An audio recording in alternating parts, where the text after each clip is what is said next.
Welcome to a special edition of Daring and Doing. This is Hot Takes. I'm joined by Ben Bowman, as always. How you doing, mate? Good, mate. I'm very good. How are you? Yeah, I'm good. I'm excited. This is special. And we've got a special guest today. We're joined by Seb. How you doing, mate? I'm good, mate. Thank you very much for having me on. I'm excited. Wow, thanks for coming. How you boys feeling? We've had like a week to almost a week to sort of dwell on that not Newcastle, Fulham L. How are we feeling? You got over it yet? Yeah, I mean, I think it's one of the things, like me and Seb were sort of chatting about it on Monday on the live that we do. Like, you can tend to overanalyze these things a little bit, and like we were really poor, but sometimes all it takes is just to say, yeah, we were outfought on the day, like outclassed, and sort of just move on, really, because that's kind of what happened. But yeah, I'm feeling all right about it now. It's one of those things, it's always, with an international break, it's always going to linger and stick because we haven't got another game. But maybe that's actually a better thing, because going into Luton, if Luton at home was this weekend, off the back of that result, I think everybody would sort of be going in a little bit more of like a tetchy kind of mindset, like nervous, not looking forward to it. Whereas I think actually 2 weeks maybe gives us a longer time to just sort of forget about it and move on. Yeah. Seb, what about you, mate? Yeah, I thought the overreaction to it was a bit too much, to be honest. Me and Ben were discussing it as well. Like, if you actually analyse the game, if we took a couple of our chances in the first half, it's a completely different game. But yeah, I'm very happy the international breaks come round to give us a break from all the Spurs stuff, because I really feel like it was needed after that week, especially the reaction on Twitter. Oh no, yeah, it was ridiculous. Yeah. So basically, we thought everyone's like miserable and depressed, so let's do something fun. So we got 2 episodes coming out. The first one is this one. This is Hot Takes. So thank you for everyone that's got involved, that's put in your hot takes, and we'll read out the best ones. And then the next video is the Ultimate Spurs quiz that should be coming out in the next couple of days. So let's dive straight into it. Take 1, boys. Okay, this is from Wally Dino on TikTok. He says, if Spurs don't get top 4 this season, it's a failure. But then he's also said, sort of like in brackets, expectations change as the season go on. Seb, I'll start with you, mate. Do you agree with that? What do you think about that? I wouldn't say it's a failure in terms of, it depends what you mean by failure. If you mean like a failure for Ange, I don't think it's a failure for Ange, but the position that we're in right now, it would probably be a massive disappointment if we didn't get top 4, because we all won Champions League football. But in terms of the start of the season, I didn't have us in the top 4. I thought we'd finish around the 5th or 6th mark. I didn't think it was that important to get into the Champions League for next year, because it's still all about building the squad. And, I also feel like, again, if we get Europa League for next season, it gives opportunities probably to more squad players, to more fringe players. And yeah, I don't think it's that big a deal. It wouldn't be a massive failure in my books if we finish 5th, especially the season that somebody like Aston Villa's had as well. So yeah, not a huge failure. Yeah. Ben, you've been pretty vocal on this over the last couple episodes. What are you thinking? Yeah, I feel the same. Like, obviously, naturally, the fact that we've kind of had that taste of being in the top 4 and the fact that we were top at the start of the season, and expectations do change, but also you can't lose sight of what you thought originally, which is important. And I think from a rival, like this guy Waladino's, he's funny. I shout out to him. He's an Arsenal fan, and he's commented this on my TikToks like quite a lot about it being a failure if we don't get top 4. And I think from an outsider's perspective, I can see why people would come to that conclusion. But I think Spurs fans are quite secure in their own belief and don't need to be told by other fans to sort of how we should feel about it, really. Because like Seb says, like, it would naturally be a little bit disappointing because we want to be in the Champions League, because it gives us a platform to kick on. But I think the Europa League does that as well. Like, the way that Ange sort of came out and said about our transfer plans as well, it doesn't feel like being in the Europa League or Champions League is going to change too much in terms of what we got planned. We're going to try and be ambitious either way. And again, that's kind of down to how you perceive that, but that's certainly how I read that situation. And yeah, like, it would naturally be a little bit disappointing, but I do think, like Seb says, and I've been saying this for a while, like, with the young players that we've got coming through as well, I do think being in the Europa League is a good springboard to give those players the opportunities next season and to kind of help develop their game. Like, Harry Kane was made in the Europa League, and I'm not saying someone like Jamie Donnelly is on that level yet, but he's probably the most promising talent that we've got, and giving him the Europa League to sort of say, go and make your mark. We've seen what Liverpool have done with their youngsters this season when their hand has been forced. So yeah, I don't think it'd be too much of a disappointment. Yeah, I didn't know an Arsenal fan infiltrated the pod, to be honest. I'm disappointed in myself. I didn't do the background check. But yeah, I feel like Ange knows the process better than anyone else, and he's not fussed about top four. He said so many times he's not fussed about top four. So it all depends on where we are at the end of the season, because we have 10 games, 11 games, 10 games left. 10 games left till the end of the season. This is where we see what type of team we are, how we're going to bounce back from that Fulham game. So it's all about the process. It's all about, are we ready for Champions League? If we turn out to not be ready for the Champions League, then so be it. We're on a process. This is the first season. A lot of people didn't expect us to be in the position we're in now anyways. So I just think, yeah, Ange has a plan, and if we finish in the Europa League, so be it. If we finish in Champions League, that's great. We've overachieved, and then we can push on next season. But I don't think the expectations should be Champions League. I know expectations do change as the season goes on, but you've got to think where we were at the beginning of the season. I don't know. I think wherever we finish, I think we should just accept that and just go into the next season, because this season's a bit of a write-off anyways. First season in a new process, and we've done amazing. We've played good football, and we've done better than anyone expected us to do. So I'll be happy either way. I don't think it'll be a failure. I think failure is a very strong word. But yeah, take two. Okay, this is from Yorkshire Hotspur on TikTok. We'll win the league before Arsenal if they don't win it this season.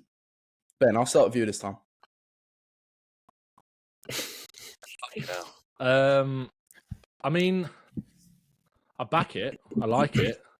I just think that, unfortunately, I just feel like with next season, that's a huge opportunity for Arsenal to grab that if Liverpool are in sort of a rebuild under Xabi Alonso or whoever it is. And that's not to say that whoever comes in at Liverpool won't catch a light instantly and there'll still be title challenges. I can't see whatever happens at Liverpool, them slipping out of maybe the top four, although they did last season. But it's going to be a big adjustment. And I think it's a better opportunity next season for Arsenal to win it than it is this year, even though they could easily win it this year. I think City or Liverpool will just pip them.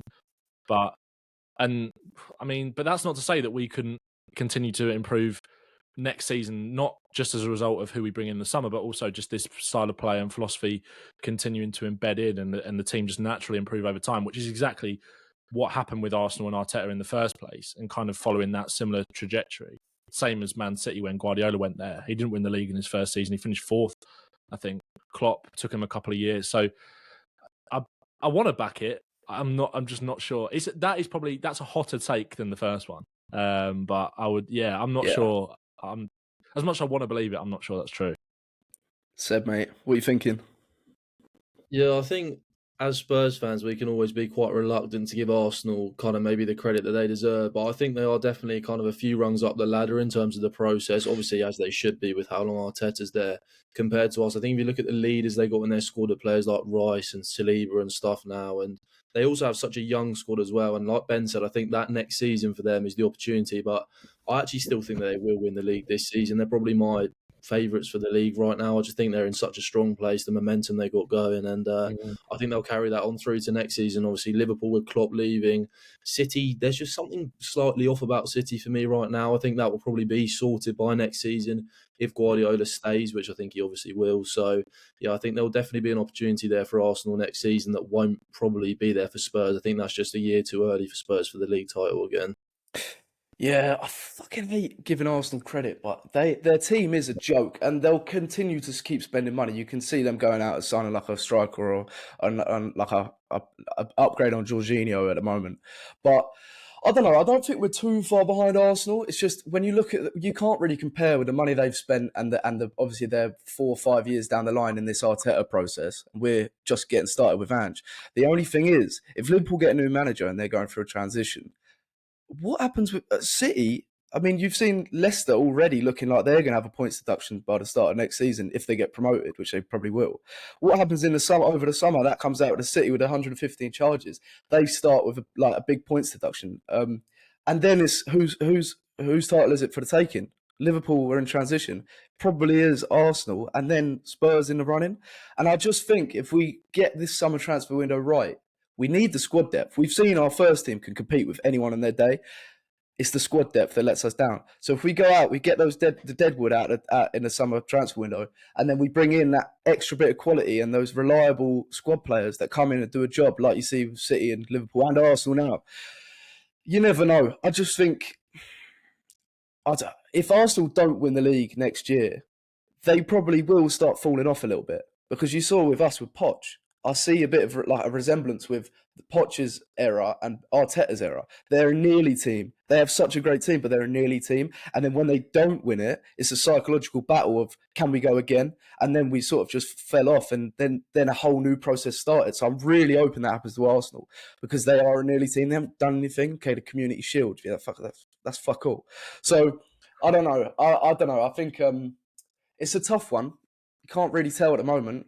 I'd say ask us after the summer transfer window, I think, and see what happens with City. Because no one's pipping City to the title, but unless they get those charges. Yeah. Okay, this is from Hayden Wilson on TikTok. Okay, he's going for a bit more of a depressing take. He's saying, we won't win the trophy with Ange. Seb, mate, what are you thinking?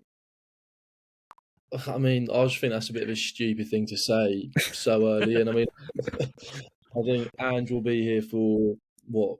I hope Ange will be here for a long-term manager, like a Pep and Klopp kind of thing. And to say that we won't win a trophy under him, like absolutely definitely won't, is just a crazy thing to say. Because I think the way that we're going, the upward trajectory that we're on, the players that we've got, you would think that, quite naturally within the next couple of years, we will get our hands on a piece of silverware. I think Ange is quite motivated by trophies as well. I don't think he's like Pochettino was and stuff. I think he will actually go full strength in the FA Cup, for example, next year and prioritise that. We got a bit unlucky in the cup competitions this year, obviously City, and that Fulham result was early on in the year as well. And I think definitely, I think personally we'll be challenging for the league within the next 2 years.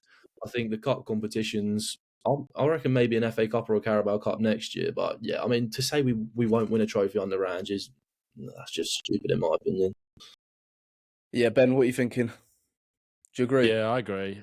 I think it's way too early to go with stuff like that. And I know, like, the problem is that Spurs fans are in a very tricky position where we got excited in the first half of the season. So now everybody, if you say anything about where you're potentially going, you just instantly get labelled as deluded or, those kind of things. And you can't win. It's like if you say that I think we're going to win, we're going to potentially be in contention for the league title next season or win an FA Cup, then it's like, well, I thought, there's that kind of just constantly people trying to poke at you saying, well, I thought, poking fun at how we got carried away with last season. It's like, well, shouldn't you be competing already? And saying stuff like that. And then because of the fact that Tottenham haven't won anything significant since that Carabao Cup, people will say that, well, it doesn't matter. If you won an FA Cup or a League Cup, it doesn't change where you are as a club. And it's not about that for us. It's not about, because Ange said that himself. Like, he said that winning a cup competition isn't going to change the trajectory of Tottenham, and that's very true. But that also doesn't discount the fact of what it means to the fans, and obviously he's acutely aware of that. But he's got big ambitions for us, and I think that if you aim as high as possible, whereas I think under previous managers like Conte, where he initially thought that getting into Champions League was like a trophy for Spurs, and then completely pivoted and changed his mind 9 months down the line and said that it was, the club didn't have any ambition to kick on further than that, that kind of stuff, when he said it was almost one of the biggest achievements in his career prior to that. You can't win. So it's like, yeah, I think that you can't judge Tottenham off of what we've been, even though your reputation always kind of precedes you, and it definitely will with us. People call us Spursy. They can't wait to kind of get that tag out at us and the no trophies thing and all that kind of stuff. It gets brought into conversations that are completely irrelevant. So as a Spurs fan, you're kind of constantly fighting that tide, and then to have it from your own fans that just like, oh, we're not going to win anything under Ange. Just like, well, I just think if Ange is allowed to kind of realise the ambitions that he's got for the club, in the sense that the club back him, and think that we have got a chance at the league title over the next few years with who knows what's happening to City and Liverpool and all these kind of things, then if you aim that high, you're going to fall somewhere amongst where you want to be. And if that means picking up a League Cup or a Carabao or an FA Cup along the way because of the fact that you've set those lofty ambitions, then that's great. And then that propels you on to the next thing in terms of being able to really challenge for titles and maybe going deep in the Champions League or Europa League or whatever. So I think we will. I don't think it's... I just back him. Let's have a little bit more like he's won stuff everywhere he's been. I know it's not been in the Premier League, but let's just see what happens. I think we will. I think we definitely will.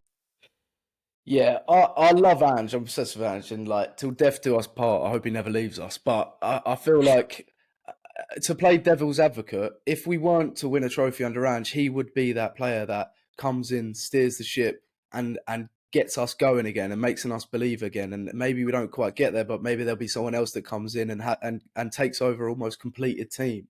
I don't think that's going to happen. I really see us winning the trophy under Ange, but I don't. To play devil's advocate, I mean, you look at Eddie Howe, look at Newcastle, how he got him into Champions League, got him playing great football. That process is underway, but he's not the man to come in and win him a trophy and take them to that elite level. But I do think Ange is, but I feel like that's what they're getting at.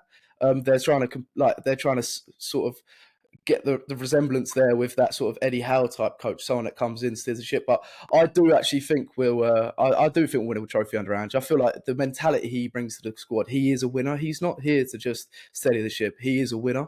And he fills me with so much belief every time he talks that we'll go places with him. We'll get to where we want to be and that we've always wanted to be. He seems just like that perfect figure at the top of our club to steer the ship, take us to those trophies. And like I was saying before, the teams that are coming to the end of the process, whilst we're starting this process, like it's really good timing.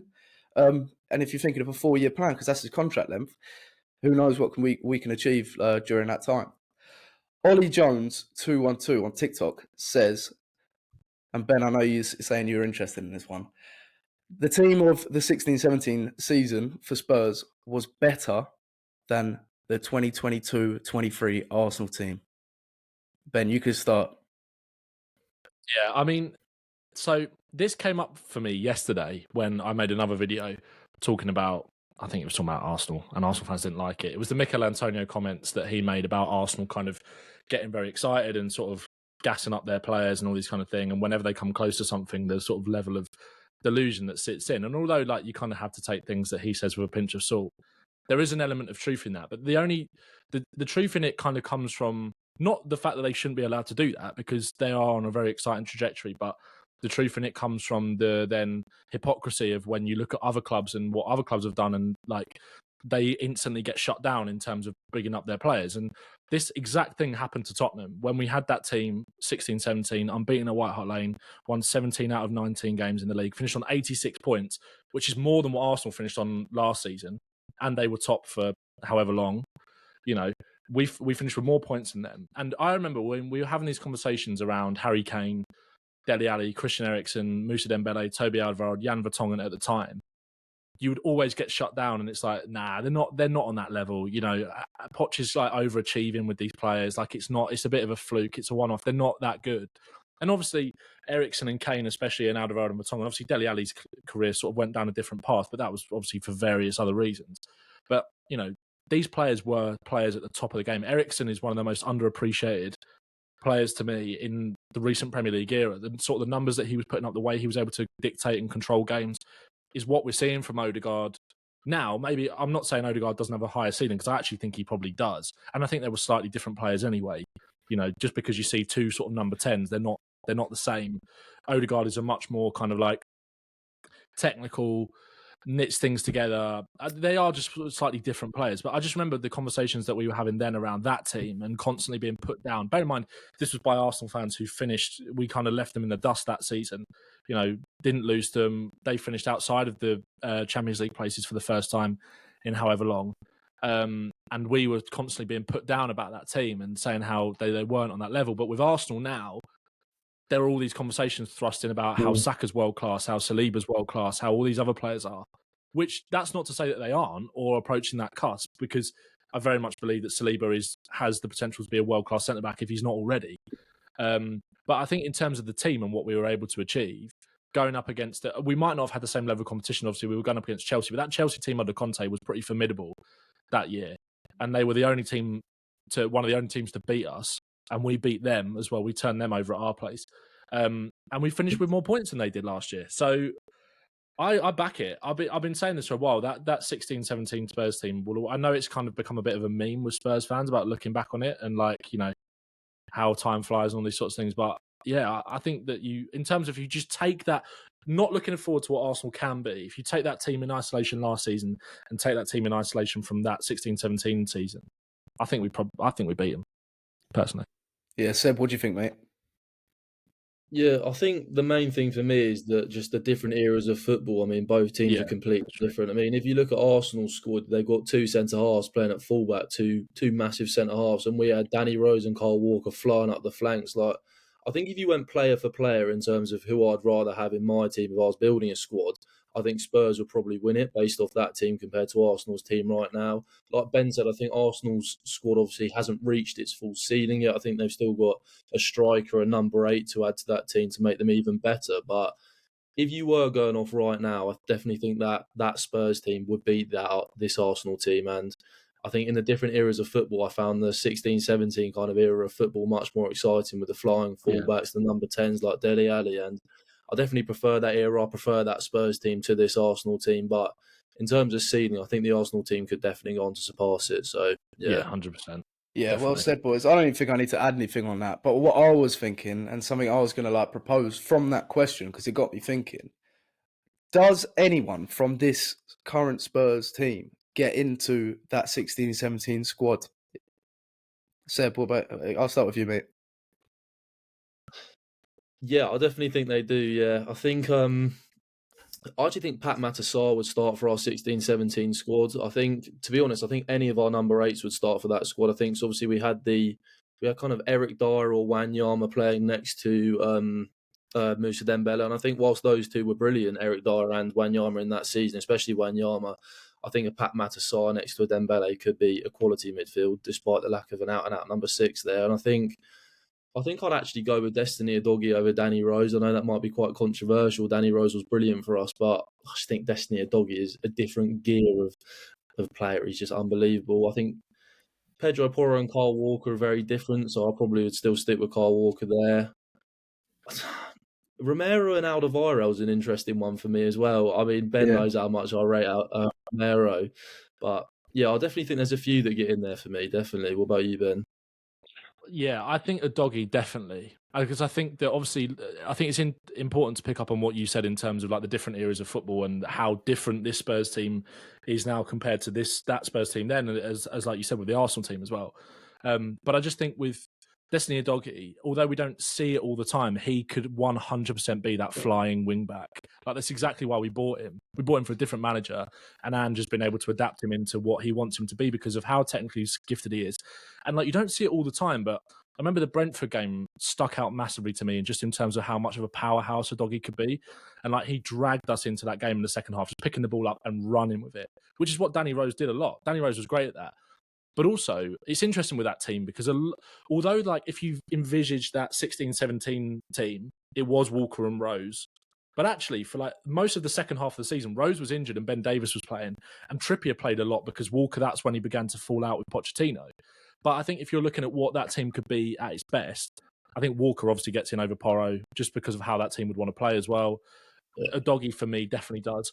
I think it's interesting as well because that team had two very different shapes, and we quite often play with a 3 at the back with Alderweireld, Dyer and Vertonghen as a back 3, and then obviously there was other times where Dyer would step into midfield with Dembele or Wanyama would play, and Wanyama was unbelievable that season, but then he just fell off a cliff with injuries like after that. So I'd probably go, if it's a back 3, I would obviously go with Romero over Dyer because I think having a back 3 of Romero, Alderweireld and Vertonghen, I think that's got potential to be one of the best back lines you could make in recent Premier League history.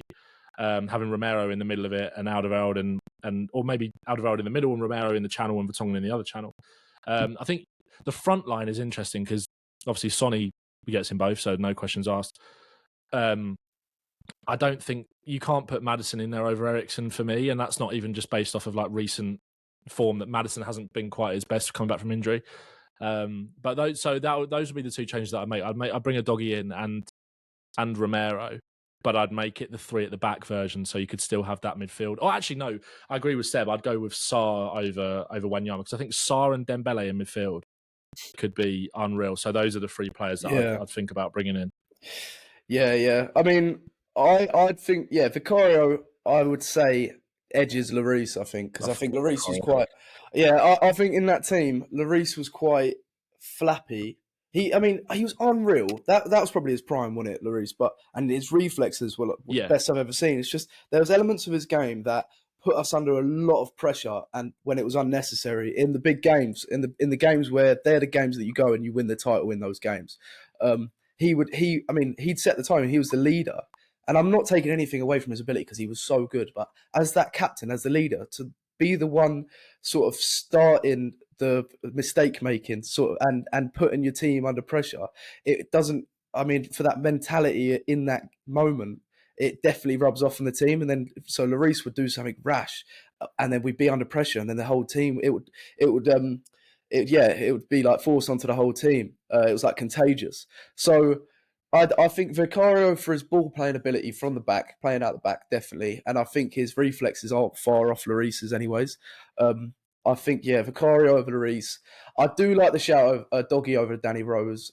The centre-backs are tough, aren't they? They're so tough because... And it's tough comparing this team because we're at the very beginning of this. Like, it's such a young team. Do you know what I mean? Who knows what the ceiling is on this squad? But right now, I think the majority of that team has to be the 16-17. I just people don't realise how good we were then. We were so good, and we had so many like mavericks in that team. We had so many players that could grab a game by the scruff of the neck and take control. It's just a shame we didn't win anything. Ilias PII on TikTok has said Brennan Johnson will be insane around 26, 27 season. So what's that? In 2 years, 2 to 3 years? Ben, start with you. What do you think? Do you think he might be one of our most influential players at that stage of this process? I think he's got unbelievable bags of potential, Johnson, because I think he's got, with the way he plays the game, I think there are so many different directions that you could put him in. I could see Johnson sort of converting into a pretty decent striker. I think you can play anywhere across that front line. Insane is obviously a big word. Yeah. But I think he could. I do think Johnson, like the reason that he was bought was to be one of these main players for the rebuild over the next few years. And we've had so many conversations around like the price tag and all this stuff. But, you know, I think if the question is more about whether we will see our return on investment in Johnson, I definitely think we will over the course of his time at Spurs. But I think that it's more about that. I think that you could see a very good, insane Spurs team in 2 or 3 years' time. And if he's part of that, I don't think it's going to be one of the main men, but I think that he will be very important in whatever Spurs do that's good as a squad player for now, but in the next few years as maybe more of a starter. So yeah, I think insane's a bit far, but I don't mind it. Yeah. Seb, what about you? Yeah, I don't think he'll ever be one of our best players. I think he definitely has a value for us in the squad. I think he adds a lot to our team. I think he probably will be a squad player in the longer term for me. Even though I really like Brennan Johnson, like Ben said, there's multiple different roles that you could play him in. But in terms of insane and being one of the best players in our squad come the next couple of years, I'm not sure he's quite up to that level technically. I do have a few reservations about him as a technical footballer, in terms of crossing the ball into the box, beating his man one-on-one, but definitely has shown a lot more promise in recent weeks, actually. I thought, was it the Villa game? I think that was his best performance in a Spurs shirt. I thought he was excellent in that game. And yeah, I definitely, like Ben said, I definitely think we'll see a return in investment, a really valuable squad player. Will start a lot of games for us, but I don't think he's quite at that level where he'll ever be like one of our best players. Yeah, I feel like for Brennan Johnson to reach his potential, we need to unlock him basically by bringing in someone on that other side, on the other wing, that brings a whole new dynamic to the squad for the balance. We need that sort of, it's like what Nathan A. Clark says on the Extra Inch every single week. We need that 1v1 specialist to draw that extra defender towards them, so every team worries about them having the ball because they're unstoppable, and then they double up on him.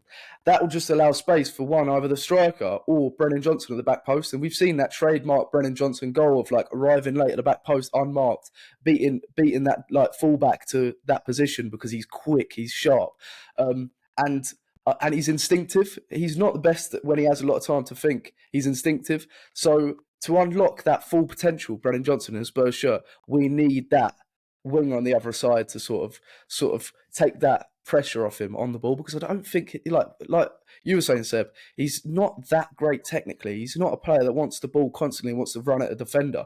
His best game, he actually did that. He ran at Cash a lot, but that's something we don't really see from him. So I think it's about the balance of the squad, and when that squad is complete, you will see Brennan Johnson firing. I really believe that.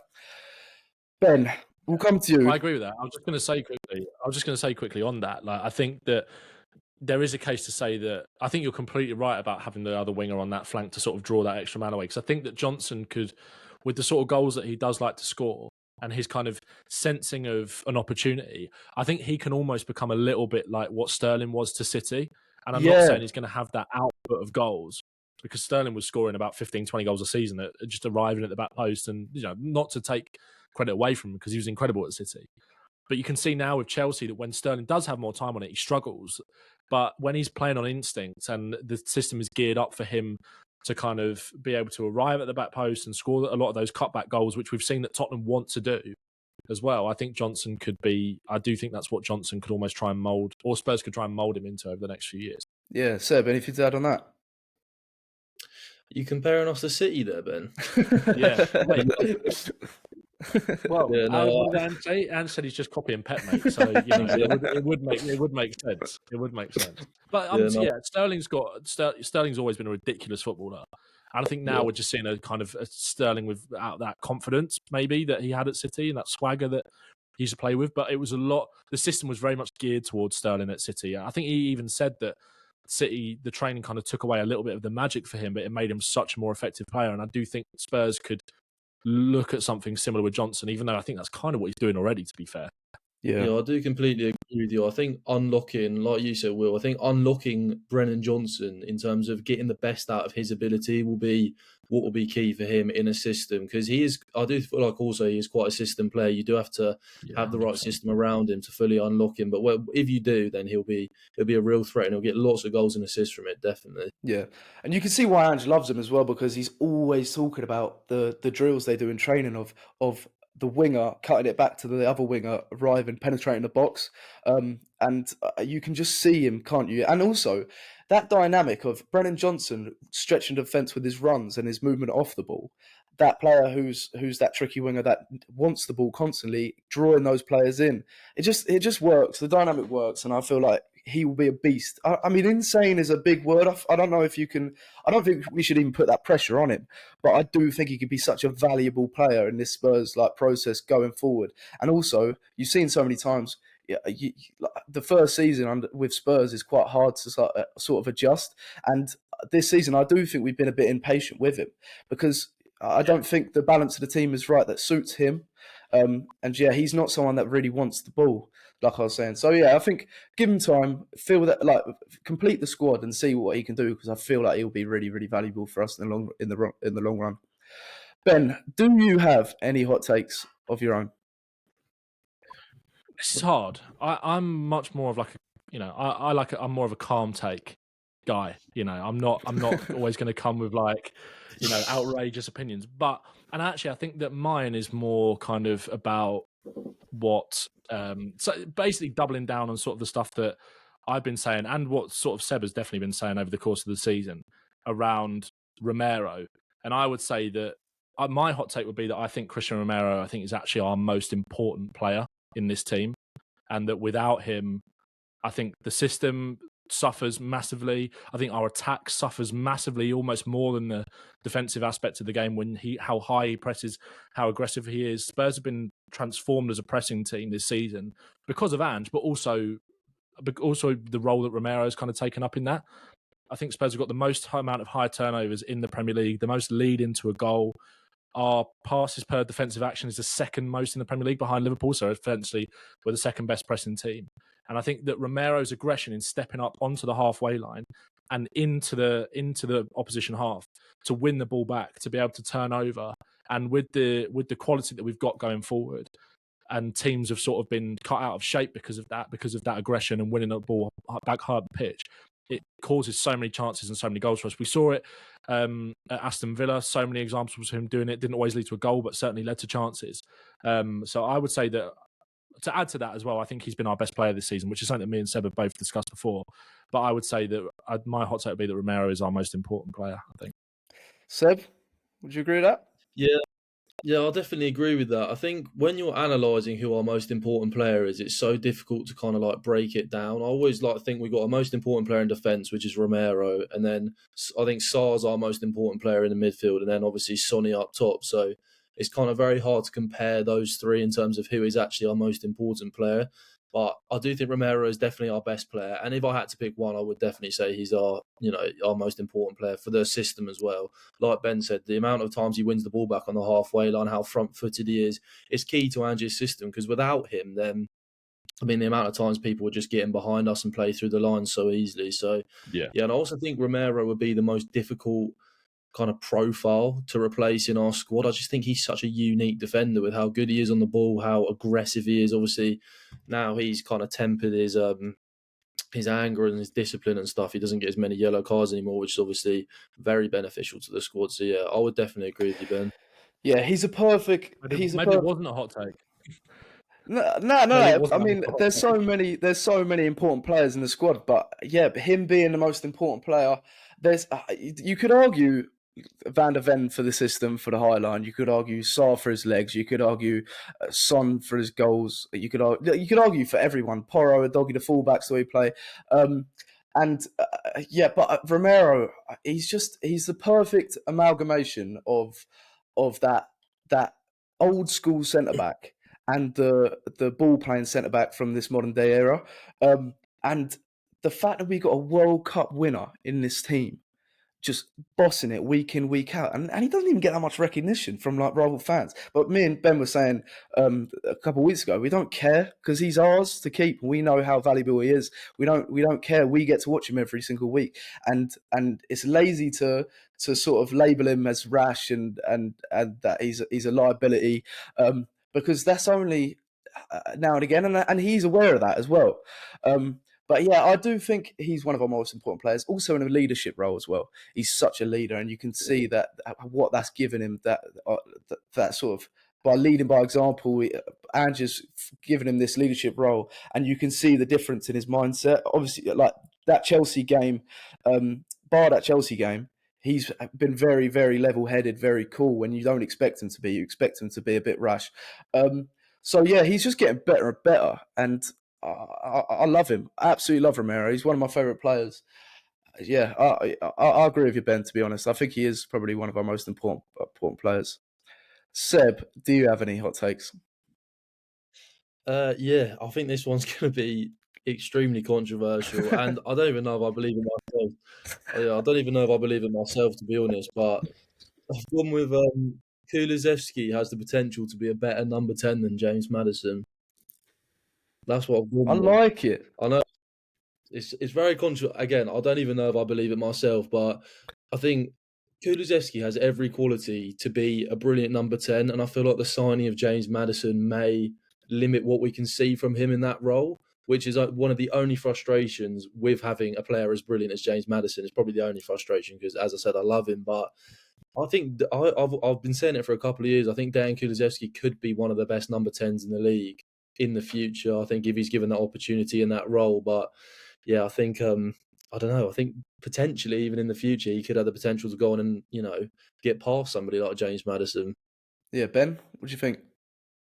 I back it. I actually really I like that. I think that I love James Maddison, but I think Kulusevski in the modern game of what he could bring to that position, I just think he gives you more control. I think that he's perfect for I think me and you said this, Seb, or me and you might have talked about it, Will, about looking at someone like Man City, and I think he's actually got physically completely different, but he's got a very similar profile to Bernardo Silva.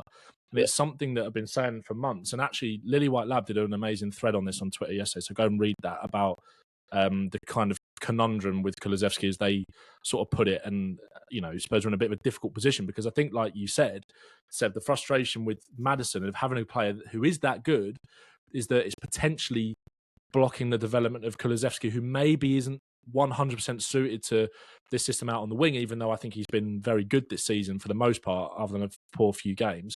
I think the most you're going to get out. So I saw a thing about Sweden the other day. and I think you touched on it in a video, Seb, as well, talking about that front four for them. Potentially, if they were at the Euros this summer or going into the World Cup in a couple of years' time, that is a mouth-watering prospect with Isak on the left, Elanga on the right, Gyökeres through the middle, and then Kulusevski being deployed in that number 10 position. And I think that it might take that and those performances for other people to wake up and realise how good he is. And also, we'll not realise how good he is because I think there is an awareness of that. But for Spurs to almost look at it and go, well, actually, maybe, and this is why there's been, you can see when Spurs make changes quite often, if we're losing a game, it'll be Kulusevski drops into that 8, we bring Johnson on the right and Maddison will play on the other side, and Kulusevski is just so effective there. You think of the Villa game, he played through the middle as that number 10 at home when we lost. He was amazing. Newcastle at home was amazing. And we didn't miss Maddison at all. And actually, we maybe looked a more fluid attacking side. And that's not to take anything away from Maddison, but yeah, I like that shout. I don't disagree with that at all, personally. Well, you saw it against Fulham, literally in the last game. There was about 10 minutes where he was shifted into the middle, and he looked so much brighter. You could see that it freed him a little bit. He wasn't. It looked like he didn't have much pressure on his shoulders. I know we were 3-0 down. You haven't really got any pressure on you, but he just looked a lot more of an established player in that middle. It is a shame that Maddison's just so good for Kulusevski. But then you got to think how young Kulusevski is. He's so young. I think people forget because he's such a mature sort of player, and his character. We touched a couple of weeks ago on that interview. His character is ridiculous. Like, he's so far ahead for the age he's at. So I like that take a lot. I feel like he could be one of the best attacking midfielders in the world. Unless he stays at Spurs and we decide he's a winger, because that would just stunt it, obviously. But I don't know. I do think he should be freed up and used more as a versatile player in the system. I don't think we should just isolate him on the wing, because Spurs fans are getting on his back already. He's not that consistent. He's a very, very integral player to the way we press, the way we play, progressive carries. But he could still be utilised and do all those things in that attacking 8 position. But yeah, I've got a question then from that. We're linked with Eze. Me and Ben talk about Eze every 5 minutes. Would you not sign Eze then, so we can utilise Kulusevski as that backup number 10, and then focus on a more an out-and-out winger? I've said this to Ben before as well. Like, me and Ben also spoke about him, and like, Eze is one of my dream signings at Spurs. I love him. He fits Spurs so well. He's one of my favourite players to watch in the Premier League. I love his attitude. Seems like a great guy. But I feel like when we're looking at profiles that we need in our squad, I'm not sure Eze is really that necessary at this point in the kind of development of this squad. I feel like we discussed earlier on, a one-on-one specialist winger is absolutely necessary for me, and Eze is not that. He is much better centrally than he is out on the left or right. He doesn't actually perform that well when he's played out wide. I mean, I could see a system where he kind of plays out wide, drifts inside. It's all very fluid, but yeah, if we're going to keep Kulusevski on that right-hand side, which I think short-term, is the plan for Ange, then I think on that left-hand side, a kind of one-on-one specialist winger is a lot more necessary than signing somebody like Eze, especially the funds that it would take to sign somebody like Eze. I mean, you're not getting him out of Palace for less than, £70 million probably. So, yeah, I would maybe prioritise another profile in the squad over him. Yeah. As much as it pains me, I completely agree. Like, we had this discussion on Monday about it, and it's like, I think that it could cause more. Signing Eze could cause more problems than it solves in a way. As much as I still think, fuck it, just do it anyway, just because of the vibes of it, basically. But he's an amazing player. But me and Seb had this discussion on Monday. I completely agree. It's one of those, like, at the back of your mind, you kind of know that we probably should be profiling a more like a winger-based player, but it's just Eze, like we were saying, he's so Spurs, like that smile. You want him in a Spurs kit. You don't want to see him for any of your rivals, which he will be when he moves on in the summer. And then you hear stories about like he had his own box at the Spurs game, all this stuff, and you're just trying to convince yourself like he is exactly what we need. When I could name about 5 positions to strengthen before that sort of attacking 8 position, because of Kulusevski, because of how good he was when he covered for Maddison earlier this season. We've seen that sort of trial where now we know Kulusevski is definitely an important player in the middle of the park. But it's just Eze. Like, I don't know. He's just so coys. But it is what it is. I'll be happy either way, I think. Yeah, I'll be happy either way. My hot take, I'm a bit wary of time, but my hot take is that we actually should never have sold Dele Alli. What do you boys think? My reasoning is because he had, before we sold him, he had a couple bad seasons, yeah. But now we know he was going through such a bad spell in his personal life. I actually think Spurs just let him down completely. We didn't support him enough, and we brought in, and this isn't just for Dele Alli. This is for the whole Spurs team, because the Spurs team, when Conte, Mourinho, Nuno were all brought in, did not suit the way they played. Obviously, we wanted win now managers, but the way that they played football was just the opposite of how Dele Alli plays his football. Like, Dele Alli is so important. It's such a great player when he's used in that sort of free role in an attacking system, when he can ghost off that CDM and attack the box and be that sort of shadow striker. When you're going to have that? When are you going to play like that when you're playing in a low block under Mourinho, Conte, Nuno? And after a while, you could see what it was doing to his confidence, and then you could see he wasn't getting in the team, and then it just deteriorated from then, and it just exacerbated the whole situation for him, and have that including his personal issues off the pitch. We let him down massively, and then we sold him. And now look at him; he's in a better place, I think, from what it looks like, which is great. But he's rotting away at Everton because they can't play him because of financial issues. Because if he plays is it 5 more games, 10 more games, they have to pay us $5 million, and they can't afford to do that. So we've completely wasted his potential, and we didn't back him when he just had 2 years of bad form.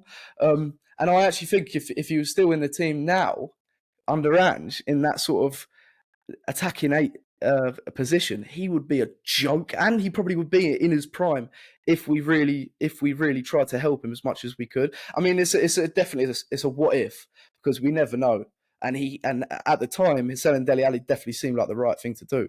But in hindsight, you're kind of thinking Dele Alli and Ange Ball. I don't know. What do you think, Seb? Sorry.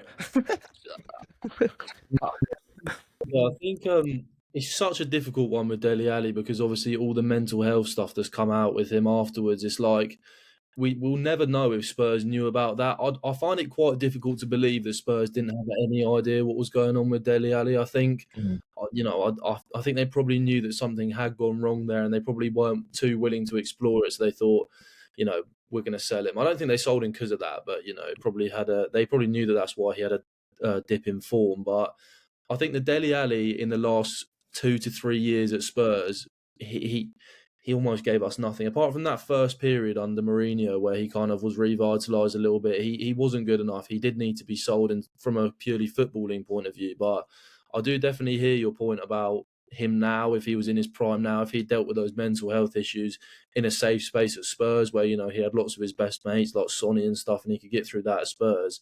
And I do feel like if he had dealt with those mental issues at Spurs, he might have come out the other side, and we could have, he could have got his career back on track, definitely. And going to Everton was probably one of the worst things that could have happened for him, I guess, because of this financial issues that are in now and the fact that he doesn't play. But yeah, I do feel like it was right to sell him from a footballing point of view, but maybe the club should have taken better care of him based off, the situation that he was clearly in. Yeah. Ben, what about you, mate? Yeah, I agree with that. I'm kind of glad you went to Seb first, because when you were saying it, I didn't really know what I was going to say, because it was like, I think with Dele and with Ange, it just seems like a perfect kind of match made in heaven. But there's so much stuff that's happened in between that just, like, there was a lot of calls for when all the stuff came out about Dele in the summer that we should bring him back, and I would have loved that. I would have loved it because he just, there's not many players who have had quite the same level of connection with the fan base over the last few years that Dele Alli has had and did have. He was special, and we loved him because he was so young as well. He felt like it was almost like, I don't know, it's kind of an indescribable feeling of you felt almost in a way kind of connected to him when he went out on the pitch because of the way that he played, his attitude, and everything. It was just like you wanted it so badly for him. And I think there was obviously, even when he was at Spurs, there were clear signs of things that had gone wrong in his personal life up until that point. We knew about his parents, and obviously he changed his name on the back of his shirt and all that stuff. We knew there was some stuff there, and you always kind of got the sense that there was, if you dug deeper, there would be, there'd probably be worse things that would come out. And like Seb says, I do find it hard to believe that Spurs would have never known about that. But then you just don't know. Like you don't know. And I think it probably was the right decision to sell him for footballing reasons, as much as he didn't have the right managers to make it work. Like I remember when, to be fair, like I think one of the managers that since Poch actually tried to really make it work was Nuno. I remember when Nuno dropped him deeper into midfield and turned him into this engine. And I remember the first few games of the season, he was sort of playing as this number 8. And he wasn't scoring the goals. He wasn't popping up in the box like he had been. But he was playing really well in those first few games. I remember City at home on the first day of the season when the performance that sticks out is obviously Tanganga. But I just remember Dele in that game. He had something about him. He was just covering this ground. He was just like, and we thought that we were going to see a different version of him. And obviously things didn't pan out that way. Nuno ended up getting sacked. He was never going to fit into that Conte team. And I just remember the one game that sticks out is that Liverpool game at home where we should have beaten them. It was just before Christmas, I think it was 2-2. And he had those chances in that game where he hadn't started in a while. And it was like, if one of those chances goes in, the kind of almost the butterfly effect off the back of that could have been huge for Dele. I remember one chance, he sort of had a one-on-one where Alisson saved it. And he played really well in the game. It just, those moments didn't work out for him. Then the next month he was gone to Everton, and obviously things haven't panned out since. But I think it's a really tricky one. Like, I think if you take out the emotion out of it, I think it's probably the right decision to have moved him on. But you can't take the emotion out of it in football, and you can't take the emotion out of it with someone like Dele. So it's a tricky one. I wouldn't say that we should have never have sold him, but I do think we could have maybe handled it a little bit better. Yeah, like you can't. We don't know in what order all the personal issues were happening for him, and that could happen in any scenario. That those personal issues, and we all hope he's recovered from those personal issues. He does seem definitely that he's in a better place, but I think it's more of a what if than a hot take, because everyone loves Dele Alli. It's such a shame, like what happened to him. I do think, I mean, this is another what if. If we brought that attacking manager into the team to replace Pochettino instead of a Mourinho, his trajectory pretty much could have stayed the same if he was utilised better. But there's so many elements into it. But yeah, everyone, thank you so much for getting your comments in. I really enjoyed that. Thank you, boys. That was quality. And it was a good little link up, Seb. Thank you. What's your? Do you want to shout out your socials? Yeah, it's just the TikTok really that I've got going on at the moment. SebOnFootball. Go and drop us a follow. That'd be much appreciated. And yeah, cheers for having me on. I've really enjoyed it. Legend. No worries. And Ben, what about yours, mate? Same as Seb, really. Just TikTok stuff. Ben Talks Football. YouTube hopefully coming soon. Obviously, follow everything we're doing and daring and doing and stuff like that as well. So yeah, make sure to get involved. And I enjoyed that. It was nice to just sit and do that rather than talk about the Fulham game again. Yeah, it was a good distraction. Yeah. Thank you so much, everyone. And we'll be back soon with the ultimate Tottenham quiz.